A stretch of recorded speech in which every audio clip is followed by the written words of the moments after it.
오늘도 아이들은 좀 분반 공부를 하겠죠. 이끌어 주시면 좋겠습니다. 하나님의 말씀 마가복음 9장 38절로 41절까지의 말씀을 저와 한 절씩 교독하시겠습니다. 요한이 예수께 여짜오되 선생님, 우리를 따르지 않는 어떤 자가 주의 이름으로 귀신을 내쫓는 것을 우리가 보고 우리를 따르지 아니함으로 금하였나이다.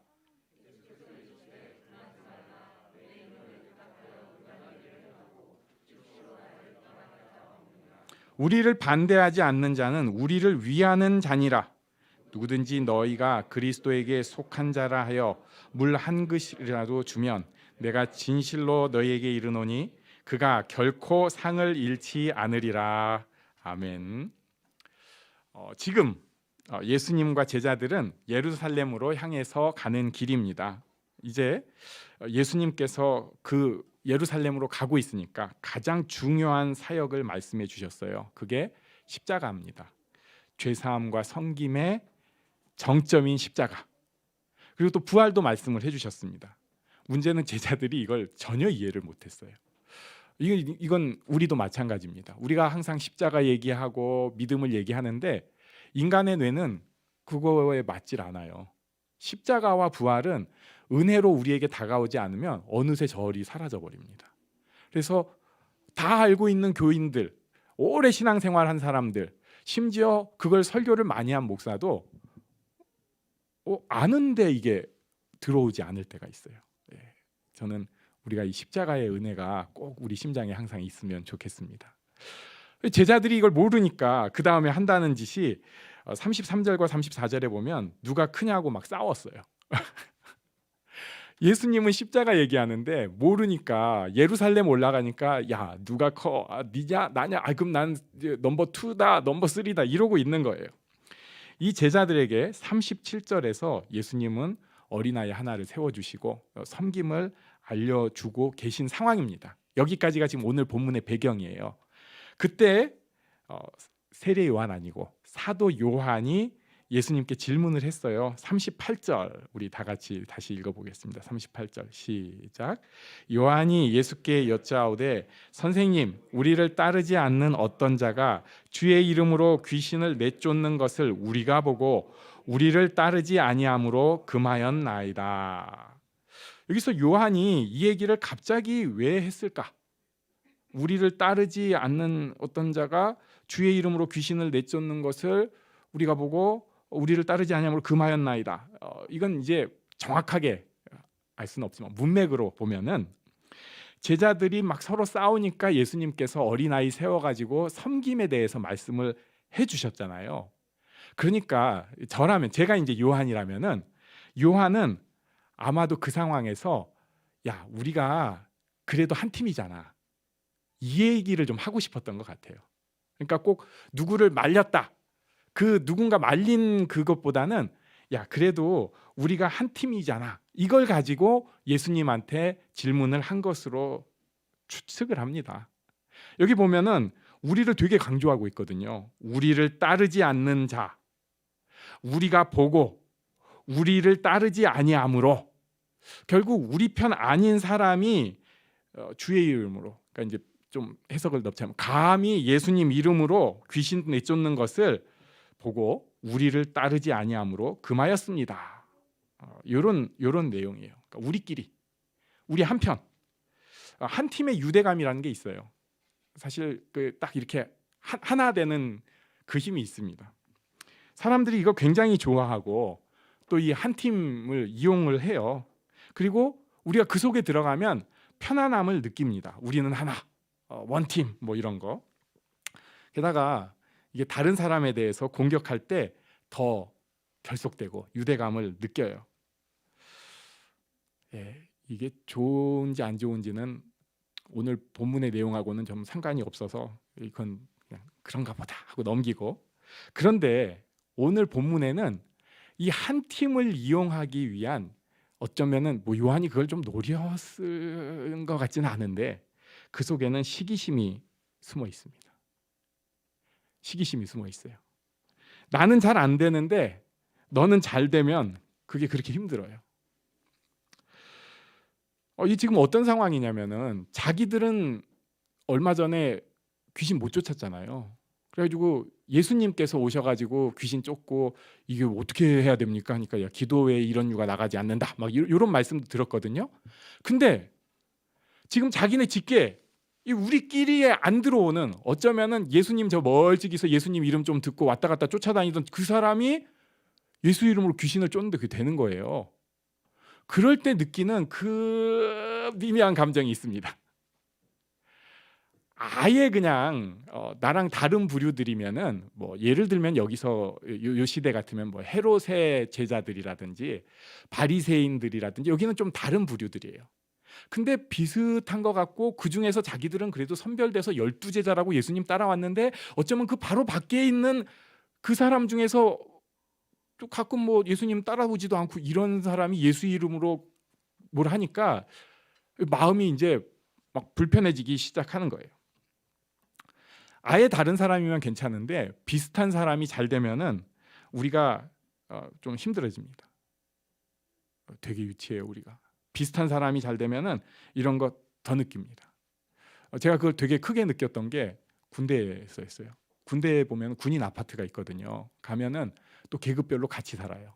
군인 아파트 구조가. 그래가지고 뭐 비슷한 이렇게 사는데 그러면 사실 또 그렇잖아요. 같은 부대죠. 아파트 평수 똑같아요. 다 그 군인 아파트, 뭐 새 아파트도 제가 볼 때는 되게 안 좋은 그 아파트. 그리고 거기에다가 뭐 월급도 거의 비슷해요. 뭐 조금씩은 차이가 있지만은.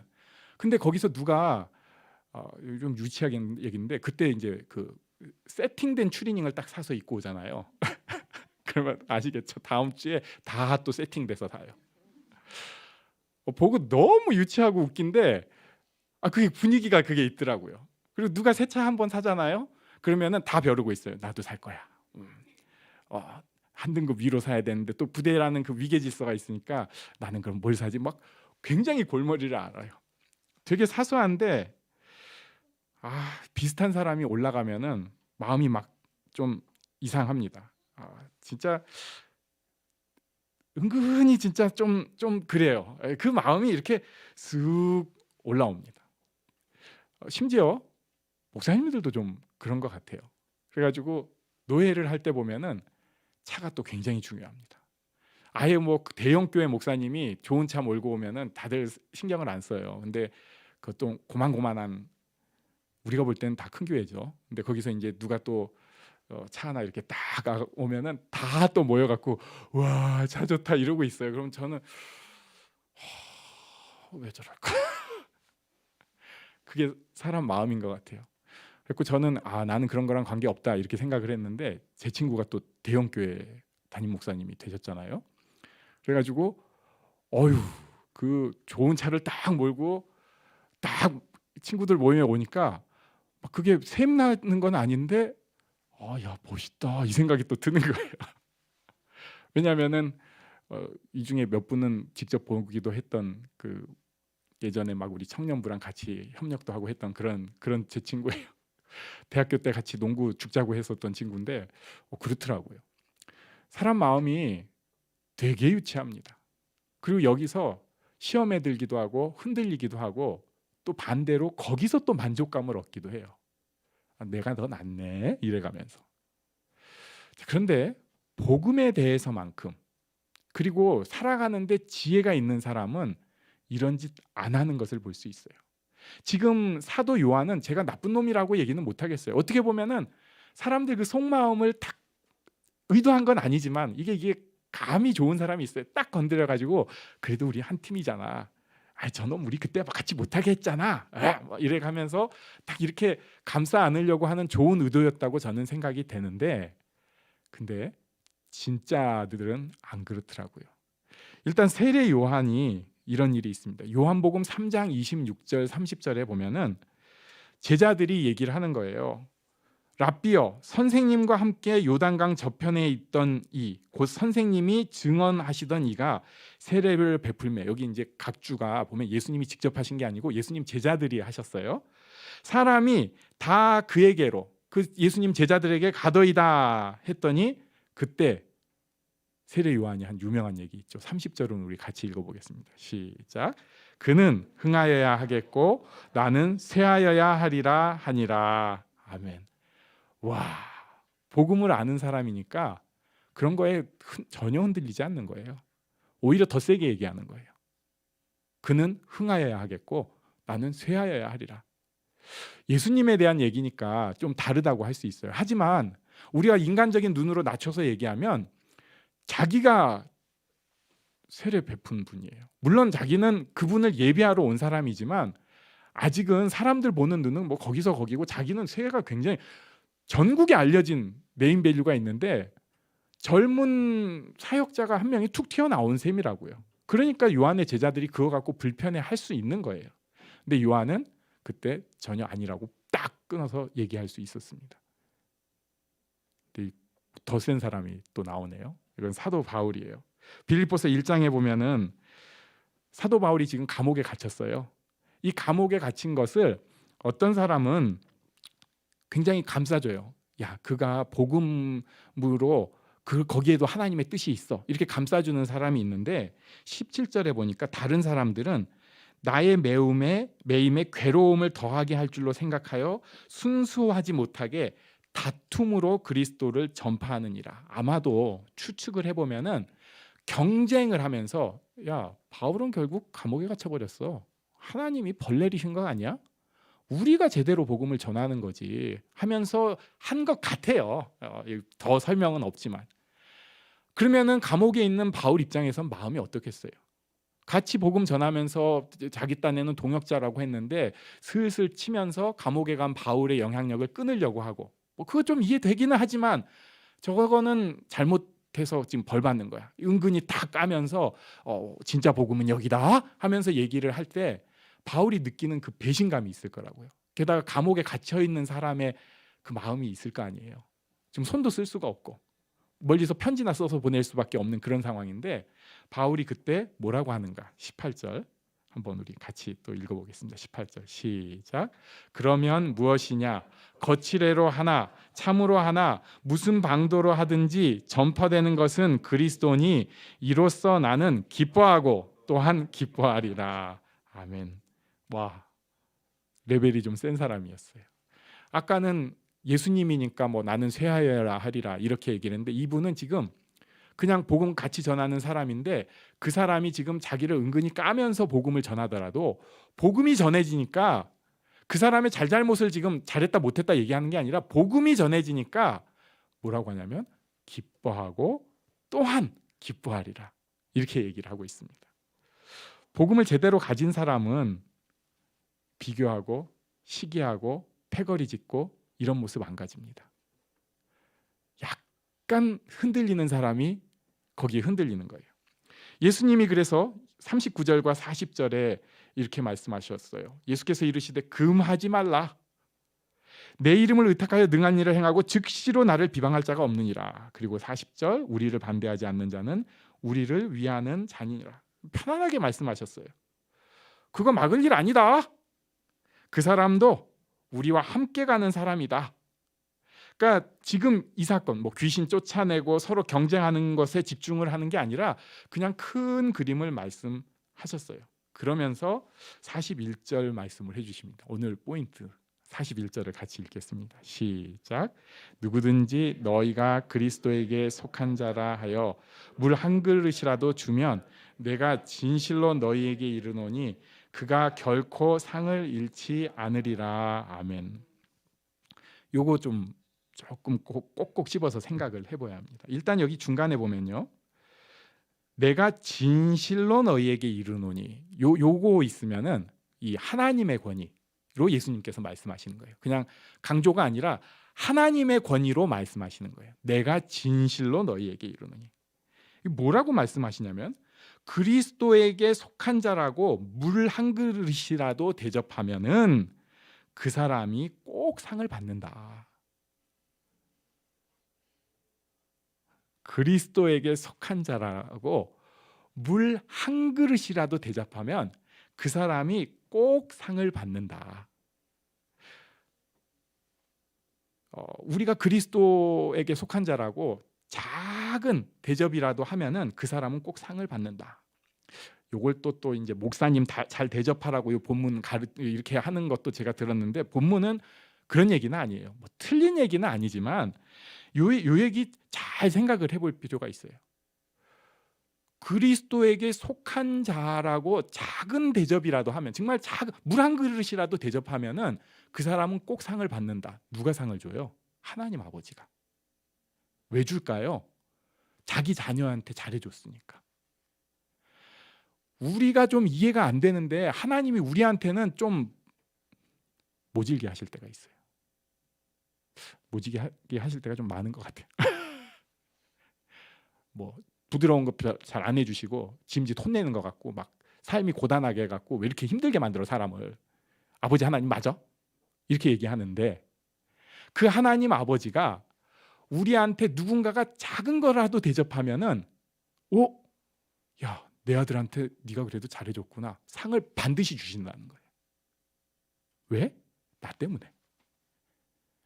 자녀인 나한테 작은 거라도 대접하면 그거 그냥 놓치지 않으시겠다는 거예요. 이걸 예수님께서 뜬금없이 갑자기 내가 진실로 이 말씀, 하나님의 권위로 너희한테 말하노니 반드시 그 사람 상을 받는다고.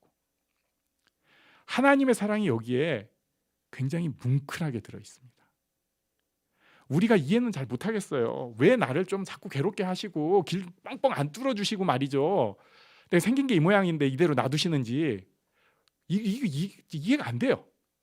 그래가지고 하나님한테, 나랑 하나님의 관계에서 좀 하려고 하는데 하나님이 그러시는 거죠. 야, 너한테 작은 것 하나라도 대접하는 그 사람한테도 내가 상을 반드시 준다.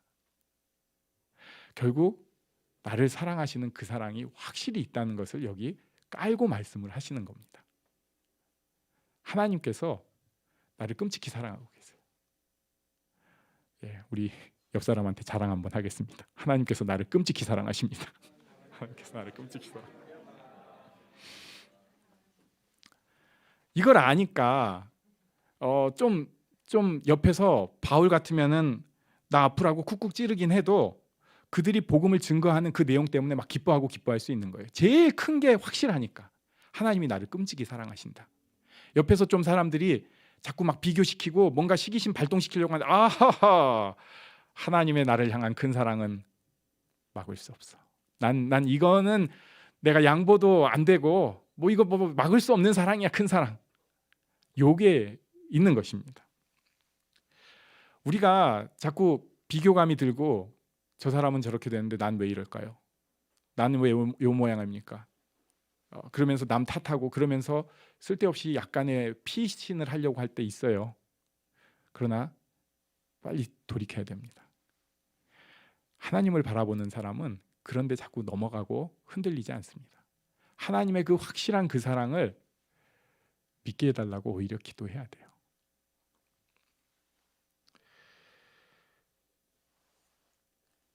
하나님께서는 우리의 아버지시고요, 자신을 죽기까지 우리를 사랑하셨습니다. 부활도 우리를 위하심입니다. 지금 다스리심도 크게 보면은 세계를 어쩌고 하지만 그것까지 몰라요. 우리는 나 때문에 다스리고 계신 거예요. 나 때문입니다. 옆 사람들에게 많은 일이 일어나고 있어요. 어떨 때 우리가 그것 때문에 괴롭기도 하고 힘들기도 하지만 우리가 그 이유를 정확하게 몰라요. 근데 아는 거 하나 있어요. 이 모든 것을 통해서 하나님께서 나를 사랑하고 계십니다. 이 믿음이 우리에게 필요합니다. 그리고 이 믿음이 있는 사람은 세상에 굴하지도 않고 넘어지지도 않고 비교하고 괴로워하지도 않고 하나님 안에서 참된 복을, 기쁨을 누리며 살 수 있습니다. 이 복이 우리 모두에게 있기를 간절히 바랍니다. 아멘. 잠시 일어나서 기도하는 시간 갖겠습니다.